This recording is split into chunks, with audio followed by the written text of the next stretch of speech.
चला आज आपण नंदुरबारमध्ये साजरा झालेला पत्रकार दिनाच्या कार्यक्रमावर एक खास नजर टाकूया.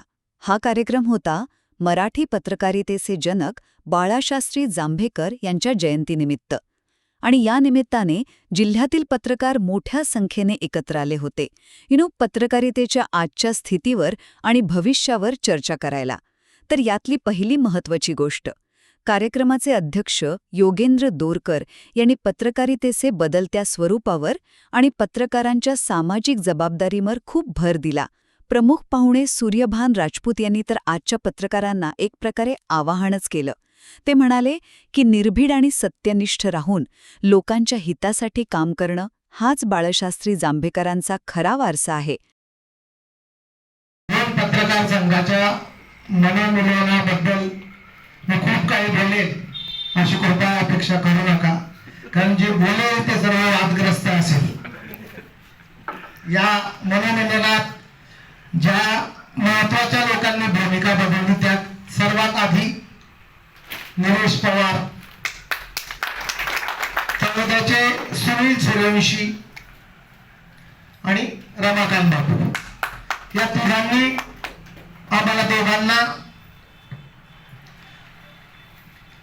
आठवतही टाकल्या, पण इतकं प्रचंड दबाव आणला आमच्यावर दोघांना की बस करा आता तुमचं.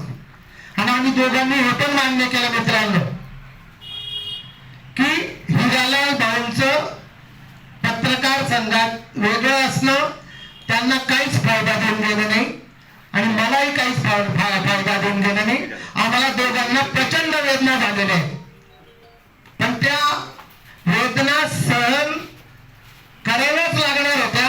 जेवढे दिवस तेवढे आम्ही 12 वर्षाचे काही वनवास वगैरे काय असतो, 14 वर्ष झाली वाटतं ना. हा, म्हणजे चॅरिटी कमिशनर मध्ये जी केस आहे ना, सर्वात जुनी केस आहे ती पत्रकार संघाची. पत्रकार दिनानिमित्त आपल्याला मी मनपूर्वक शुभेच्छा देतो. नव्हते त्याच्या वेळी आमची युती नाही, ती कोणी तोडून देईल, 2 जण फुटून जातील आणि तुटून जाईल. ती कृपा करून गैरसमज राहू नका देऊ. आजच्या सर्वांचे मनपूर्वक मी आभार मानतो. सहमती असेल मित्रहो, आपण वर्षभर इतरांची कामं करत असतो. लोक भावनेतून समाज प्रबोधन असो, लोकजागृती असो, काम करत असतो. आपण दर्पणकारांनी म्हटल्याप्रमाणे वृत्तपत्र हा समाज जीवनाचा आरसा आहे. आपण प्रस्थापितांना आरसा दाखवण्याचे काम करत असताना मला असं वाटतं की आजच्या पत्रकार दिनी आपण स्वतः त्या दर्पणात डोकावून पाहिलं तर आपलंही आत्मचिंतन होऊ शकेल. खऱ्या अर्थाने पत्रकारांनी समाजभान ठेवणं आवश्यक आहे.